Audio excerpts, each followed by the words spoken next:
Well, good morning and good afternoon, good evening. I'm Rebecca Ray, and I have the privilege of leading the Human Capital Center here at the Conference Board, and I'm especially pleased to bring you this month's installment of the Human Capital Watch. It's part of a series where we're looking to speak directly to the ways in which human capital practitioners and professionals have responded to the COVID-19 crisis, and we're excited to bring you another in a series. We're going to do several things today. We're going to talk a little bit about the support from the conference board. We're going to talk about, in the main, what some of our best and brightest are doing. And I'm especially pleased to have Andrew Slentz, who is the SVP and Chief Human Resources Officer, as well as the lead for office management for the Hess Corporation. And I've asked him to come and join us today and share some of his insights, which I think are rather unique. And so thank you for saying yes. Appreciate it, Andy. Pleasure. Well, just before we start, I want to do a little bit of housekeeping, and that is that you can earn professional credits here. You can see the three types. You need to share your name and address and specify which type you'd like. And if it's CPE, there's an additional challenge for you, and that is to respond 3 times to poll questions, which means you'll need to sit upright in your chair and awake throughout the entire broadcast. So that is the drill if you're looking for professional credits for today's broadcast. So I hope that you will. One other thing that I might mention is that, as I mentioned, this is part of a series, and Andy is with us here today, and at the end of the broadcast, we'll talk about some of the upcoming things that we have in store for you as well. A couple of other housekeeping, and that is please enter your questions or comments if you have them in the chat box in the lower left-hand side of your screen. Andy and I will attempt to try to address them as we go along. Many times we have participants who will ask similar questions, so I will sort of try to synthesize those and ask Andy to share as we go along. If there are some different types of questions that we can't get to during the broadcast, I will do our best to respond afterwards. So let me just suggest that we take a moment to talk just a little bit about the resources at the Conference Board to support the human capital profession in particular through this particular pandemic. You know, we have the privilege of partnering with a lot of the economists, a lot of people who are experts in board governance, and so there's a whole panoply of experts at the Conference Board who can speak to those issues, as well as crisis communication and a variety of other public policy issues. And so at the Conference Board, there is an entire coronavirus hub, which gives you scenario modeling and forecasts, as well as disaster recovery plans, or what philanthropic plans look like throughout this pandemic. And I would encourage you to visit it. You can see the hyperlink there. When you download the slides, you'll be able to take that right through, and hopefully that's an easy way for you to find some resources. But I want to draw your attention to the hub that is part of this as well, that is specifically for those of us in human capital. And so you can see on this slide that this clicking that website clicking that link will take you right to the website, which is specifically for human capital. The first thing we did was we listened to our member companies and their executives, and they asked for specific suggestions and ideas and support. And we started pulling these things together on a one-off basis. And then we realized, wow, everybody could probably benefit from this. So the first thing we did was curate responses. Some of it is ours, some of it is that of third parties that we trust. It's also some of the things that are in the public domain, like the CDC and WHO and others. And there are also some great local state government regulations and mandates that are there. So it's really a curated site for the kinds of things that you see there, the kinds of topics that we hope would be helpful. The next thing we did is that we did a variety of very short rapid response pieces on what to do right now as you're in the crisis. And so you can see the topics here, everything from layoffs and how to conduct them if you have to, and alternatives to layoff if you can, about compensation and benefit strategies, around onboarding even in these times when you do need to bring people on board for critical hires, how leaders should behave and how they can communicate in a crisis, thinking about leading teams virtually, which is a new experience for many, These are the kinds of topics that our members told us. We sat in on so many of our council meetings and discussions, and over we heard these are the areas that people were struggling with. And so that was the set of 10 rapid response reports that we put on board. A couple of weeks ago, we posted a piece on Through the Glass Darkly, trying to think about, well, how do we return to this new next normal, new normal, reimagined, pick whatever term you'd like, but something new is coming around the corner, and it's going to take us into the next phase, because I think we've begun to see the end of the beginning, right? And so it's a short piece that asks some of the questions. You know, as I was writing this, I don't have the answers, but I think I have a good sense of what questions you and your colleagues should be asking, you and other leaders, because only your organization knows what's exactly right. And what goes with that is a downloadable, customized planner that you can avail yourselves of. And it takes you through core questions, and there's a whole section there, particularly around HR policies, all of which need to be examined in the new phase that we're in, particularly where you may have made compensation decisions or other, work from home, remote policies. All this needs to be revisited as to, does it make sense to continue to do this? Do we need to think now and pivot into a different situation?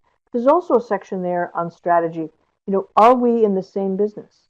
Are we going to support people the same way? Are our customers looking to us for different things? There's a lot of those questions that only you and your colleagues at the organizations you serve can truly make those decisions. But I'm hopeful that this planner might be helpful. I see a few of them now, but we wanted to get that out early for our members. And the last thing I'll mention is that there's a series of reports that are coming out, and these will share, our thinking on what do you do now that you are reemerging or perhaps continuing to function. Some organizations clearly have continued to be on the front lines or have continued to deliver for their customers and their clients in much the same way. So there's an entire spectrum, as we all know. So this is our thinking on where we are with some of those. Many of these are now live and available to you. Others will be coming out in the coming days. So I just mentioned that because I think it's important in this time for all of us to be the beneficiaries of each other's wisdom and experience. And I would hope that you take advantage of this, and I hope that you will find it helpful. So let me shift gears a little then and ask Andy if you might take us through the story at Hess. You have broad scope and responsibility for people and places, and I wonder if you could kind of begin to set the stage for us and then take us through Hess's journey. And I'll try to be on the lookout here for some questions and see if we can intersperse those as we go along. So. Sure, happy to. First of all, thank you very much for the invitation. Thank you for everybody on the webcast. I'm really, really pleased to be here representing Hess and sharing a little bit about how we've responded to the crisis. And there's actually duality of crisis for us, what we've done in response to COVID, and then what we're doing to eventually return to whatever this new normal is. So I thought I might just start with a bit about Hess. So Hess is, we are an independent oil and gas company. We're focused on the upstream and exploration and production sector. We do have global operations, as you can see. We kind of go east to west, north to south. We are headquartered in New York. We do have a small office in New York with major operational centers in Kuala Lumpur, in Houston, and in North Dakota. We are an 86, 87-year-old company this year, and we've had two CEOs. Leon Hess, who founded the company 86, 87 years ago, and John Hess, who is his son, who is our current CEO and my boss. We are known within the industry as a trusted energy partner. That's within the partnerships that we have with other oil and gas companies, with the communities in which we operate, with our investors, and certainly with our employees. We're known for sustainability, corporate citizenship, community focus, and actually inclusion and diversity. within the oil and gas sector, which I will acknowledge is nowhere near where we want it to be in comparison to other industries. But within that context, Hess does incredibly well in the inclusion and diversity space. Um, and we are very values driven. And I know that that sounds a little cliche, but as you'll see through the rest of the presentation, it is something that drives our decision making, and it comes from our legacy. Our values around safety and people focus and independent spirit and integrity, these all are traced back 86, 87 years to Leon Hess and the way that he started the company. And I think it's reflected in our very unique culture. So those of you from New York or the Northeast, we're known for our toy trucks. And this was something that Leon Hess started in 1964 as a way to bring people into the service stations, but also to be able to provide a very cheap, not expensive, but very high quality gift around the Christmas time. Even though we have sold off our downstream service stations, and we did that 4 or 5 years ago, we still have a toy truck division. And that toy truck comes out every year around Christmas time. And it's something that we're known for as kind of our brand. The other thing, just a couple other things about the culture, our CEO, COO, and myself engage personally in small group meetings, no more than 20 employees at a time, with about 30% of our workforce annually, every year. And those are small group meetings, and we cover a range of topics, from business strategy to employee morale to what's going on with climate change. So very heavy engagement culture. And finally, 2 years ago, as an expression of our trusted partnership with our employees across the enterprise, on a permanent basis, we made all of our employees worldwide shareholders. I don't know of any other oil and gas company where every employee can say every day, I'm a shareholder in this enterprise. So it's just a couple things to kind of give you a glimpse into our culture, because I think that's important. Let me move on to crisis, because even before COVID, we were in a crisis. Oil price, which you see here, and I think this is from January 18 through part of 2020. This is the price history of oil, and this is the world that we live in. And even before COVID, the Russians and the Saudis had gotten into a price war, a demand war, if you will, and were overproducing to basically try to drive producers out of the market, in particular U.S. producers, to drive up. Eventually, if you drive the price low enough, supply goes away and prices will go up. And what ended up happening, you can see in that 2020 on the far right-hand side, the combination of the Saudi-Russia price war combined with COVID, what we affectionately call demand destruction. To the point where the oil price went from $60, $70 to, on April 20th, it was negative 37. Now, I don't know about anybody else, but when you're paying people to take your product, it's not a good price environment, folks. It's a really tough environment to be in. And in combination with this, we had COVID come in at the same time. So we have been dealing with, for the last 3 months, if you will, with this duality of crisis between price and the COVID environment. So as we look at what our response to COVID has been, I think one of the things that we're blessed with in our industry is that we have, as part of our DNA, crisis management. It is a natural outcome of our sector and the product and the way that we operate. So while we have this crisis management response built into our reflex, we did have to retrofit it, because most of our crisis management is focused really on an acute crisis in a single asset, in a single sort of operation. And so we had to retrofit that for what is now a global pandemic. And the way that we did that was, we actually put in two levels of support. One at the enterprise level, and that's really to provide enterprise guidance, to make sure that we've got consistency across our operations, because we do deal in different jurisdictions and in different countries. But at the same time, we have local execution and deployment. We can't get away from that. Everything does become local in a situation like this. And then we very quickly establish what we call our operating rhythm. So we have daily calls every day for about an hour at the enterprise level, and that's a roll-up call that starts at the asset level with daily calls as well. So we have excellent insight into what's going on with our operations, what the status is of country, state, region, and we also have medical expertise that we hook into that on a weekly basis as well.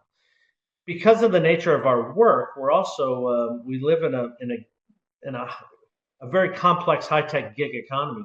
So we have more contractors working for us than we have employees. And so it was really early on, it was important that we reach out not only to our employee base, but to our contractor base, make sure that the two of those were working in sync and were in alignment. And I'm really, really pleased to say, knock on wood,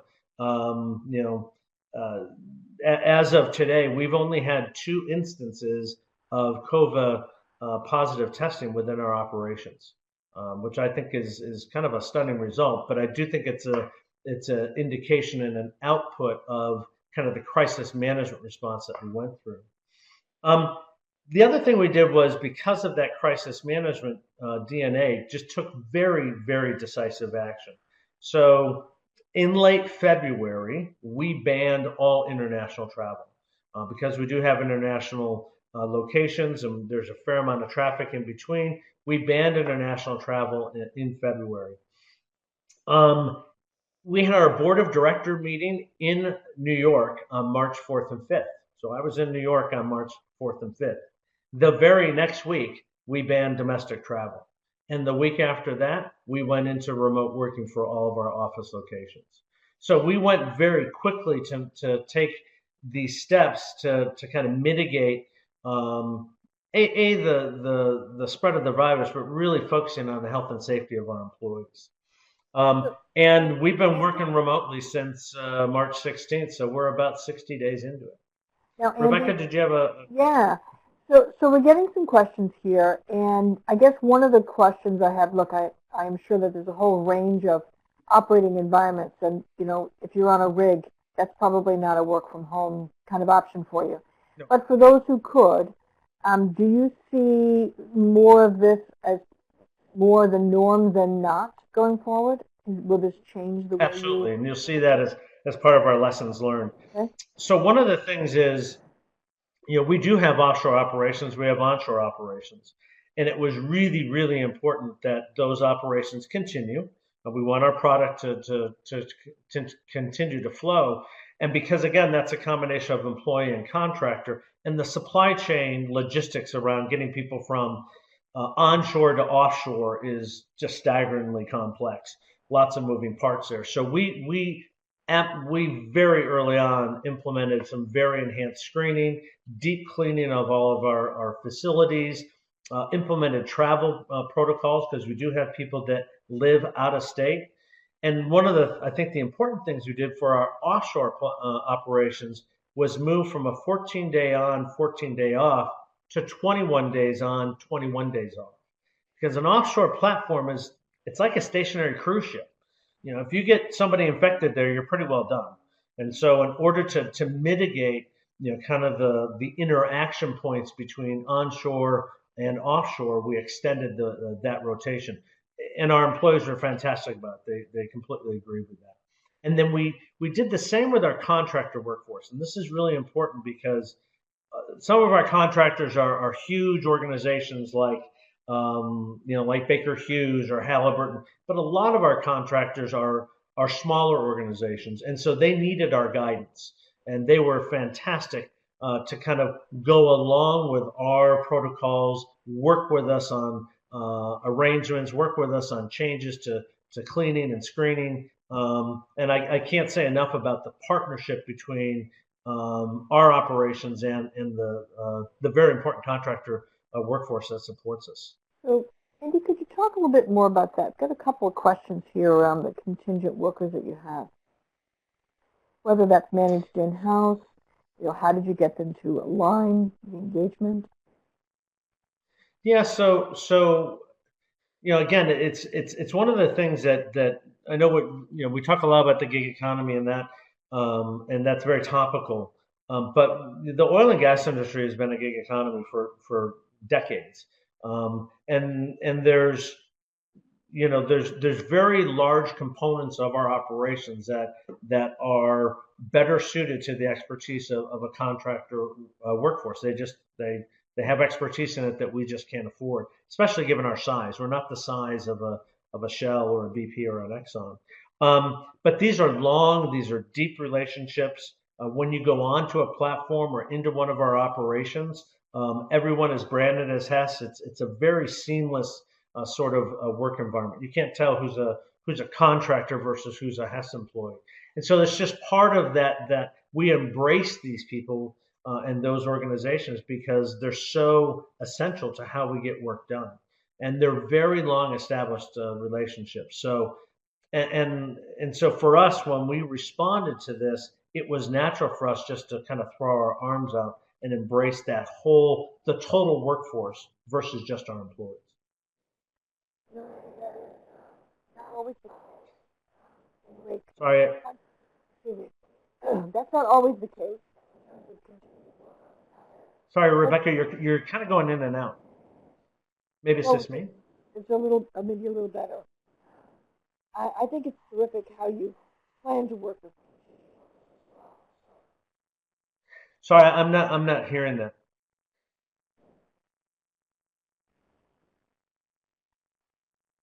Andy, is this a little better? Say that again, Rebecca. Yes, is this a little better? It's a little bit better. Yep. Okay, sorry about that. I think it's terrific that you included share for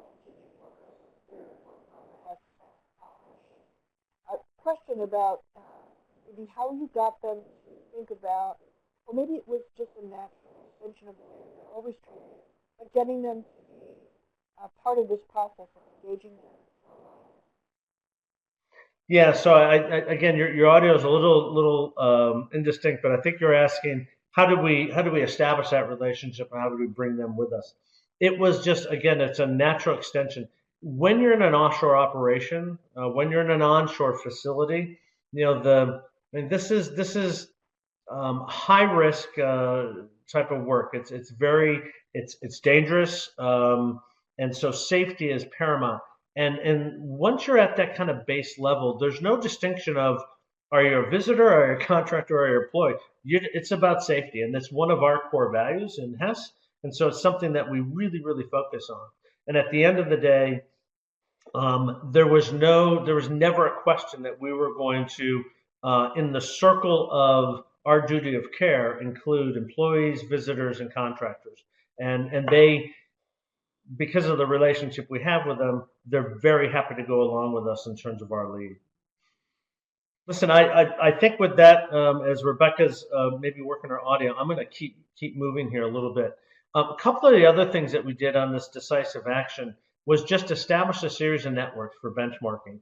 And we did that literally through human resources, through safety, through our office services group, because that's very important as we're coming back to work. On our board of directors, we have a director who is out of the Johnson & Johnson organization. And that has proven invaluable to us to kind of sort out screening and testing. It's a fast moving sort of space. There's lots of conflicting information. And that board member has been so generous with his time to introduce us to people within his organization that can help us sort through that. So again, if you haven't tapped into all of the relationships throughout your organization, I encourage you to do so because that has proven one of the best networks that we've been able to establish. And I think finally, as we talk about returning to work, or what we call de-escalation. We will approach this in 3 phases. We recognize this is going to be a new normal. It is not the workplace that you left kind of middle of March. Workplace safety is paramount for us. It's again just part of our value set, and engaging employees well in advance. So we will let employees know, as we have throughout the crisis, kind of what the status is, and then what they can expect coming back into the office. And I wanted to share a little bit of that with you. And we're very conscious. We're probably going to return slower than others. We're in no hurry to get back.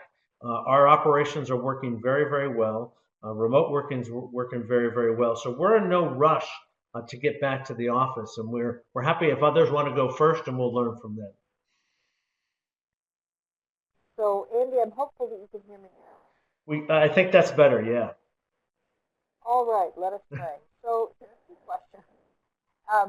You've talked about the Hess culture, and you've talked about the care, the engagement, the camaraderie for the connectiveness.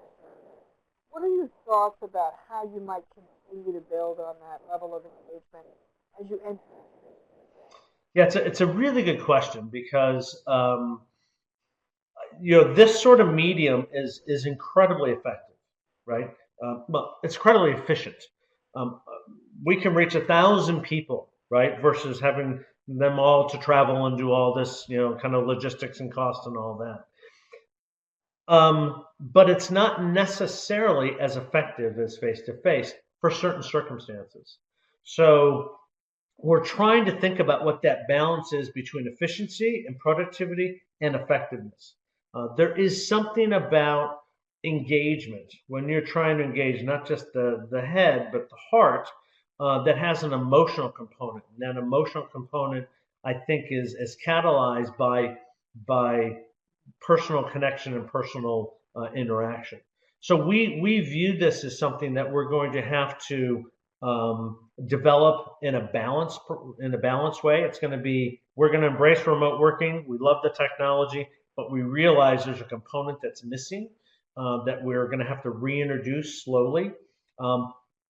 That will happen in phases. So we're very conscious that we need to start the engagement in phase 1, when maybe 10 to 15% of our employees are back in the workplace. And then how do you ramp that up to a phase 2, when maybe 50% of your employees are back in the workplace? And then how do you re-engage the more complete workforce in phase 3? I think, Rebecca, it's a combination of things. It's going to be a combination of live chats. It's a combination of webinars. It's a combination of delivering stuff to people's homes.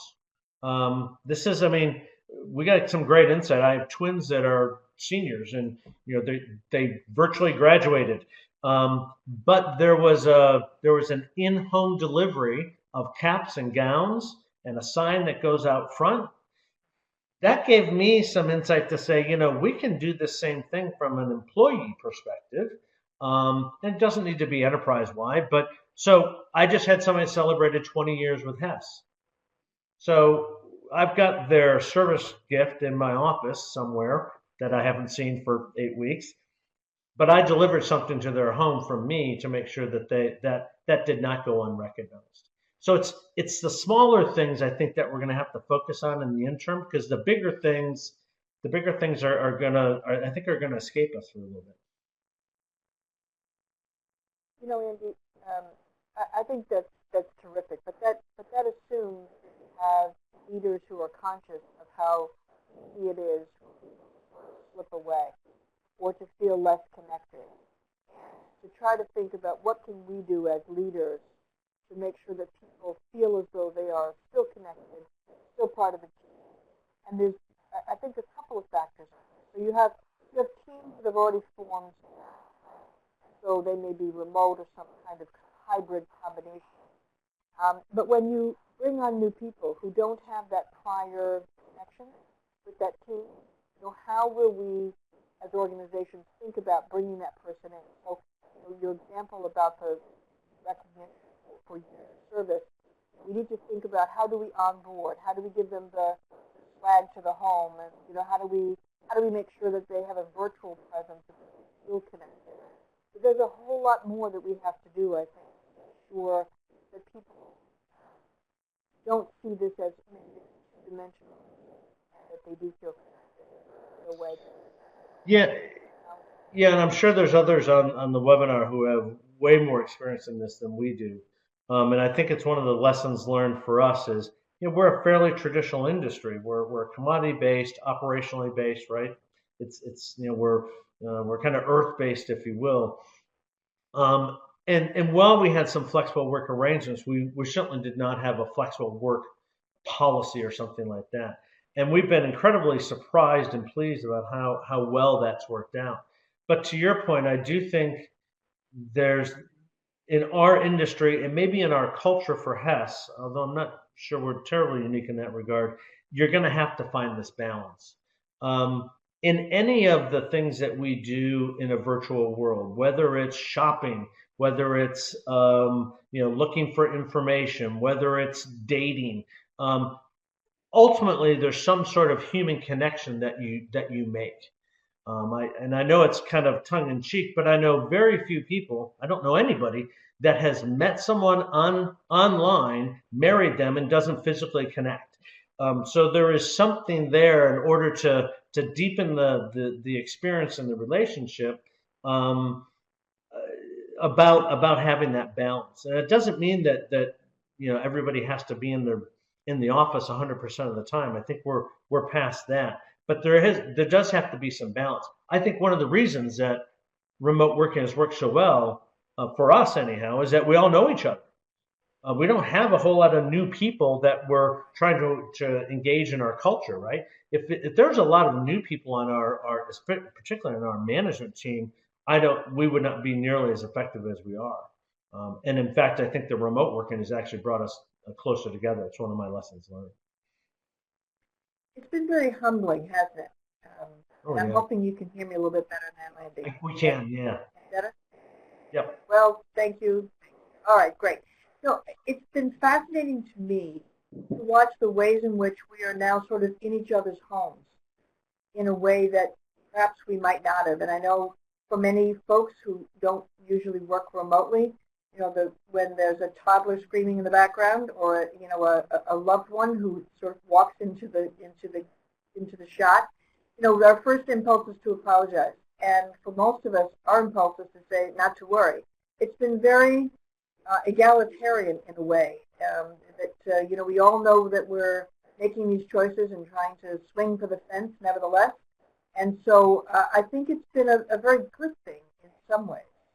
I think it's been fantastic. I mean, if we were in an auditorium setting in a conference, I'd be in a suit and tie.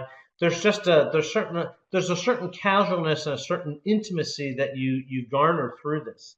I think we have to be very careful because a lot of that is manufactured versus real. But I agree. I've met more children and more pets in the last 60 days than I did in the prior 4 years I was with Hess. I think that's probably true, and I do think that the virtual happy hour is now going to be a mainstay of most working arrangements. So one of my lessons learned, and I know I'm jumping ahead, but we now meet 3 days a week as an operating committee, an executive committee, and on that Friday we meet, but it's bring the beverage of your choice. Yes. And again, that's just something that we would never do that in an office setting. I mean, we have a zero alcohol policy in our office setting, but at home. So.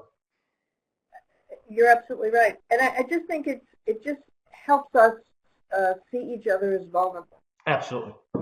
Listen, I'm just conscious of time. Let me get through the rest of these slides, and or at least this next couple, because we are planning for our what we call de-escalation, and we are not complete here. We do not have any of our offices back open to any outside of just what we call essential personnel. So we are in the planning stages. What you see on the left-hand side are our team objectives ringed by our value set. So that is our value set. And each one of those components has a task force associated with it. And so things like health and safety, screening, testing, what are our return to work protocols, there's a team working on that at an enterprise level, and then locally that has to be adapted from Malaysia, Denmark, North Dakota, Houston, New York. We have an employee and manager training task force. What do things look like? How do we train people to come back into the workforce? And one of the things that's coming up from a people manager perspective is how do you be on the lookout for emotional and mental strain? We have some people that love working from home, some people that has just added to their stress level, and the idea of coming back into the workplace is another stressor as well. So we want to equip our people leaders to be on the lookout and the signs for that. And then we have a very extensive communications team. On the right-hand side is basically our scorecard. This is our criteria to be able to begin what we call phase one. And you can see there's different criteria. The bottom line here is that you need to be at a 4 or lower for any single asset to be able to trigger phase one consideration. And so this is a global scoring mechanism that we use. And so, for example, right now, Houston is at a 4. So we're deep into the planning of phase one. New York is still at a 7 or an 8. So we just can't even consider bringing them back into a phase one situation. So this is kind of the criteria that we use to look at returning. And then this is kind of taken from our employee materials, but what does it look like when you come back to the office? Because it is not what we left in mid-March. And, so we just want to give people an idea of, here are the protocols that are in place. Here's what you're walking back into. It's not an ICU unit, but, things like face covering, social distancing, 4 people to an elevator cab, grab and go lunch, the health center, the gym, the conference center, all shut down. So not that we want to make this an unattractive place to be, but we want to be very clear to folks, you don't need to be rushing back to this sort of environment. For phase one in particular, it really is around essential personnel. Human resources, office services, IT, some of our remote technology around our production and our safety and assurance procedures. So it's a very small group, and phase one is going to be somewhere between 10 and 15% of that location's office workforce that comes back. And then this is my last slide, Rebecca, just in terms of what have we learned. And we've talked about some of these already, I think.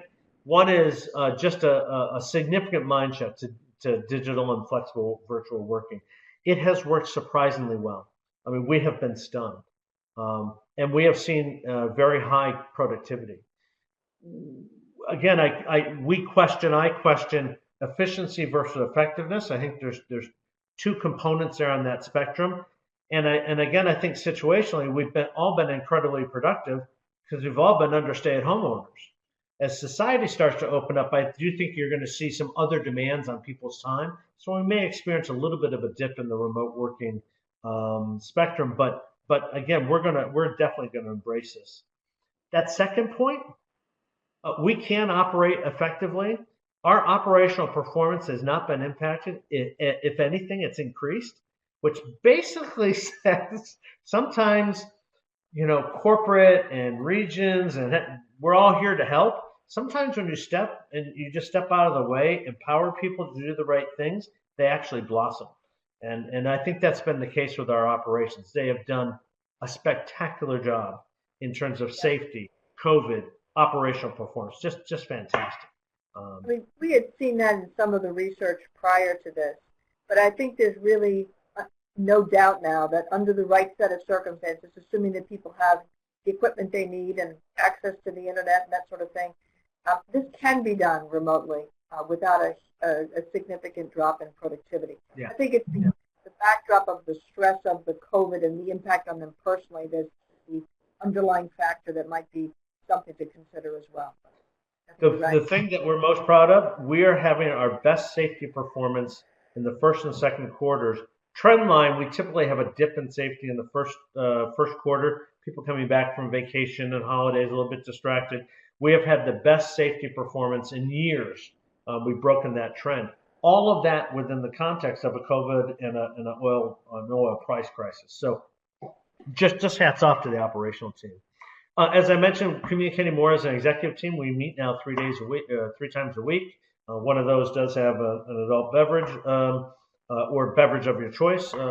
And so we're getting a ton of stuff done because we have to. We're in the middle of a couple of crises, but it's actually brought us together. We've known each other. We've been together for 3 to 4 years, and this has only brought us together more. That next one, which is crisis, is a litmus test for talent. This brings out the best and sometimes the worst in people, and we have found lower in the organization people just stepping in and stepping up that were kind of buried, if you will, 3-4 levels down. And this is a way to shine a light, or for them to bring their own light to the table. And so it's been fantastic from a talent perspective. And that leads us into the new normal mix, which is as we deal with COVID crisis and what we need to deal with from an oil price environment, we've got to make sure that whatever that new normal is cost effective. From us, risk and assurance, absolutely, essential. We cannot, we can't afford an operational mishap. It's just something that is unacceptable. And then experience and diversity. Again. So there's a really interesting mix there to get the right people on the bus. Back to the contractor and the supplier base, really listening to our contractors and suppliers. It's one thing to have a partnership.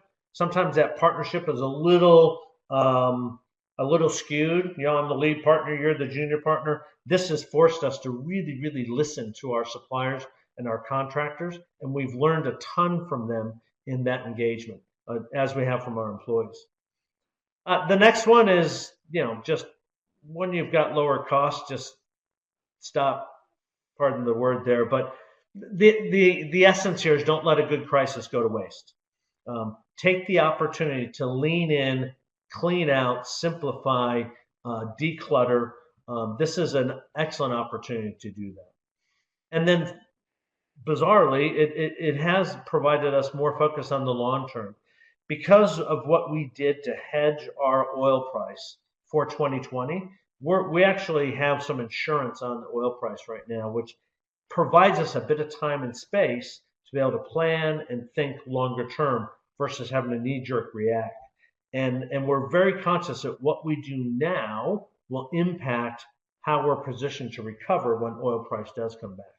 And then finally, the green bar on the bottom, and back to values, we have high engagement across the enterprise. Our employees love the value set. They expect us to live by the value set. And those values are on display every day in everything that we do. Every action we take, every communication we make, our values are on display. And so it's a great litmus test for our leadership team. And again, I think at the end of the day, if we live by those values, we are going to emerge from this with our balance sheet, our portfolio, and importantly, our culture intact and even strengthened by the crisis. So I'm going to stop there. I saw the slides I had. I know it was a lot. I apologize. Well, Andy, you have unleashed a tidal wave of questions. So in the interest of time and trying to get to as many as we can I ask if you could just let me kind of fire them at you and your initial thoughts, and we'll just get to as many as we can. So several people are commenting about the fact that many people can work from home and many people cannot. And so where do you come down on the pay and equity, benefits, fairness kind of end of the spectrum here, and the fact that quite often working remotely has a disparate impact on, let's say, single parents or women in particular, or those with elder care, or those who, no longer have some of the support systems of a community. Yeah. So we have not landed yet. So we're in the process of developing our remote working policy, and I think it's the spectrum between no remote working and full remote working. I think where we will come out, and this is my own personal opinion, I'm not speaking for Hess at this stage, is we'll come out with a balance, and it will. We have a flexible work arrangement already, so we have a 980 in Houston, right? You work 9 days, 80 hours, you get every other Friday off. In Malaysia, because of religious observances, we have a 4.5 day work week. We do staggered hours, start and stop. Um, we have had the situation where if folks need to work at home for a period of time, we're very, very flexible. So when we introduce now remote working as part of that conversation, to the questioner's point, we need to be very, very conscious of um, who is able to work from home, whose job is able to let them do that, who's suited to work at. Some people just don't do well without adult supervision. What are the EH&S? What are the environmental health and safety requirements? Now, if I fall off my chair in the middle of doing this TED Talk, is that a safety incident, right? There's a lot of complexity to work through there. But I think from our perspective, it will become a component of our flexible work arrangements, one of the options that employees have. I don't think it'll be 100% of the time. I just don't think our business will allow, our business demands are a little different. I just don't think any of us will probably be all remote all the time. I don't think that's particularly healthy for most humans, but nevertheless, I do think there's a great deal that can be done along these lines. I'm very conscious, though, that many of us are sitting in the privilege of being able to work from a remote location as opposed to those who have to balance a paycheck with their health and safety. And you bet. Other different thing. A question here about. And I cannot shout out enough to our production employees, the folks, the men and women, and the contractor base that's in and out of those facilities every single day, and they're doing it safely and productively and efficiently. And just once they're there, I'm pretty comfortable they're safe. Getting there it's like going through the zombie apocalypse sometimes, right? You just don't know what you're going to get. And so my hat's off to those folks because they're the real heroes of our business at this stage.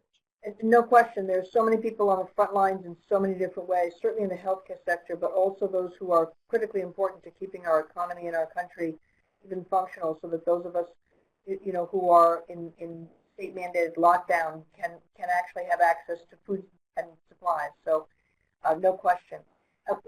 Here's a question that's come up a couple times, which is, in this early phases, did you engage in layoffs or furloughs or those kinds of things? And if so, what's your thought about bringing those folks either back in or, reducing the amount of those who were impacted by furloughs?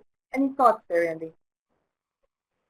Yeah, we have not engaged in any layoffs or furloughs. We have announced in response to low oil capital and cost reductions that are just in response to kind of the low oil environment, if you will. But we haven't really gone through layoffs and furloughs. So those are, again, the timing that we have some space here because we have this insurance on oil price, and I say hedging, but I don't want folks to think this is kind of Wall Street hedging, but it gives us just some time to think because so much of our activity set is based on oil price. At $30, $40, and $50, you just have a different level of activity, which means then you need a different level of employee staffing and contractor staffing. So, as I said, April 20th, we had a negative 37 West Texas Intermediate crude price. At negative 37, just shut it all down and don't have anybody. But at $50, which is we're climbing now, we're closer to 40 than we are to 30. That plays into a little different activity set. So we're looking at that to determine what do we think the long-term future is going to be. So we haven't had to go through that door yet. Andy, you mentioned that most of your crisis planning and response in the past was location specific or around a specific incident. I've got a question here that wants to know if some of the changes that you see now to some of the long-term business continuity plans. Wondering what some of those changes might be, how involved is the board, sort of a reflective thought on that, if you would. Yeah, so I do think it's an excellent question because if we have if we have a small incident within one of our assets, the local incident management team will address that. They'll inform the broader enterprise crisis management team. We don't even talk to the board about it because these are just normal operational. They're not reputational risk or anything like that. I think what we're finding now is the protocols around us from an enterprise perspective, making sure that we've got some consistency around like or related incidents. So an oil spill, a flaring incident, an employee, some sort of helicopter crash, whatever it is.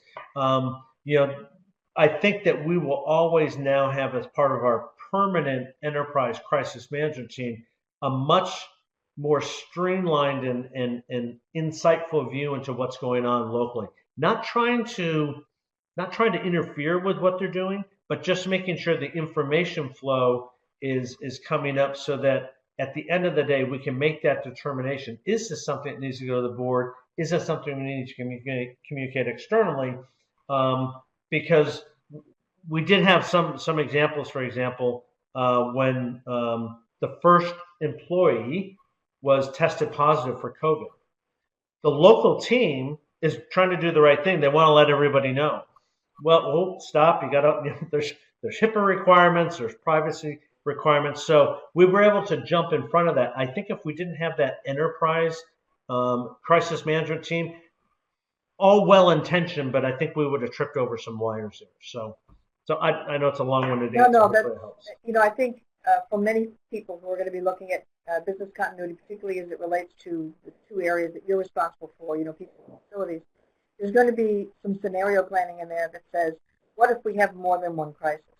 What if, because I think we've tended to think, okay, this could happen with oil prices, or this could happen with this, or, what if there was a global convergence of an awful lot of bad things? Here's a question, and I think this might be the last one, Andy, and it's about the ways in which you've talked about the response and the strong culture and a lot of the things the underpinnings that were in place. Sounds like a lot of things went as well as they could, given the ability of the Hess organization to respond, the bond and the engagement that you had at the time. If you looked back on the experience, and maybe it's too close to still being in it, but is there anything that you look back now and you think, well, gee, I might have done this slightly differently, or I might have made this choice? Is there anything that, with the benefit of hindsight, people are asking whether or not there's a lesson that you learned about maybe making one choice versus another?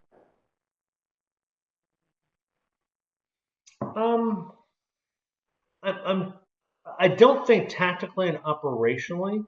I would say probably not. I do think and I don't think we're unique in this regard.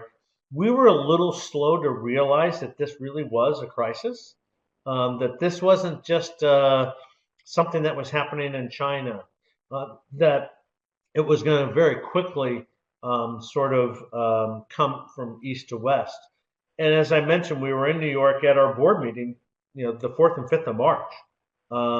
And we had a briefing with the board and let them know that we had banned international travel. But even then, which was late in that week, it really hadn't sunk in that this could potentially be a global pandemic. And it was really 4 days later that we went, whoa, and the switch happened, and then we kind of really kicked into high gear. But I'm not sure that, and I think that's just human nature. You really don't. I mean, I don't think any of us has ever really experienced that. I will tell you, if it weren't for our crisis management DNA, I think that we would have been caught flat-footed. But because we have this kind of reflective response around crisis, we were able to jump right on that. And I know it's probably relative to a lot of others, but I think our mindset was a little slower. Andy, I don't think you're unique in that. I mean, there was a weekend right after that when the available data that we all had access to, or even with private channels, a lot of medical experts on staff and whatnot, it took a very distinct return. And that's when I think it was right at that moment that, a lot of people began to think this is not quite as perhaps in the distance as we might have thought, or with the same magnitude. Andy, I think that probably you and I could order pizzas and have them delivered separately and continue this. But you've got an awful lot of people who've been very engaged throughout this entire hour that we've had together. Before I close this, I wondered if you had just a couple of parting thoughts. Do you have any key words of advice for people who are thinking about the reentry process, or the new world ahead? Yeah, just a couple thoughts. First of all, thank you very much. Thank you for the invitation. Thank you for everybody on the webcast. I really appreciate you allowing me to share some of our experience with you. I think it's important to realize that as we come back, my advice is to take it slow and be thoughtful if you can, because it is around the health and safety of your employees and ultimately your business continuities, because if you don't have employees, you don't have business. I think the second thing is we are going to find, whether it's remote working, whether it's coming back to the office, whether it's the balance between the two, the demographic and generational differences that we've seen, that we've all noticed in the workplace, are going to start to get highlighted very, very quickly here. There are certain people who just can't work unless I'm in an office. There are other people who don't want to work unless I can be at home. There are some people who can't. I don't care about the crisis, the COVID. I want to get back to the office. Other people, I'm deathly afraid. So we're going to start to see this, and I use the word fracturing because it's not destroying. It's just you're going to start to see these demographic and generational differences, I think, highlighted. And whatever that new normal is, we are going to have to embrace that and be able to find ways from a human resource function to fully engage and make sure that they don't fracture out, but it becomes a mosaic. It tightly connected, collaborating, but recognizing that there are different cadre differences that we need to be fully recognized of, because it's around how we engage, how we keep our people safe and healthy, and ultimately how we get them to be productive. No question. I think we're in a whole new world, and our middle names are all going to be flexible. Yes. So, Andy, yes. Thank you so very much for sharing your insights and for spending time. And I hope you know how appreciative I am that you could be with us today, and how much this will be beneficial to the profession. Thank you. My pleasure. And folks, I hope you'll join us next month. I have the privilege of welcoming Karen Ganslin, who is the CHRO at TD Ameritrade, and she is also responsible for many other elements of the workplace as well. So I think you'll find her comments very insightful, and I encourage you to join. The last thing I'll mention is that there's an entire podcast series. Some really smart people at the conference board are sharing a lot of the good work they've done, particularly in the COVID space, and doing a lot of insights and podcasts right now. It's a wide-ranging set of topics. I hope you'll join. And the last thing I'll say is that I take your feedback and suggestions very, very, very seriously. So if you take just a moment at the end here to tell us what we did well, what we could do better, other topics, other speakers, things that we can continue to bring to you to support the profession, I'd greatly appreciate it. On that note, I'll thank my guest, Andy Slentz, one more time, and to thank all of you for choosing to be here. Stay safe, and thank you for the great work you're doing. Take care now. Be safe, Bye. be well.